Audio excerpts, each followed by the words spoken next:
If you want to create a PayPal account without using a phone number, it's important to understand how the process works and what limitations you might face. Many beginners look for this option, but PayPal has certain requirements for security and verification. In this video, I'll explain the correct method and what you can realistically do in a simple and clear way. First, go to the PayPal website and click on Sign Up. Choose between a personal or business account based on your needs. Enter your email address and create a password to begin the registration process. Fill in your basic details like name, address, and other required information. Now here's the important part. In some regions, PayPal may allow you to proceed without immediately verifying a phone number during sign-up. You can try completing the registration using just your email and personal details. However, even if you skip it initially, PayPal may later request a phone number for security purposes.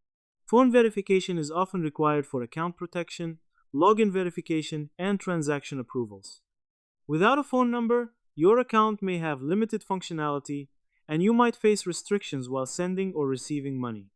To increase your chances of using the account smoothly, make sure to verify your email and link a bank account or card. This helps build trust and improves account access. If PayPal asks for a phone number later, it is recommended to add one to avoid limitations or account issues. Trying to bypass this requirement completely is usually not reliable and may lead to problems. In short, you may start creating a PayPal account without a phone number in some cases, but full access and long-term use typically require phone verification. If this video helped you, don't forget to like and subscribe for more simple tutorials like this.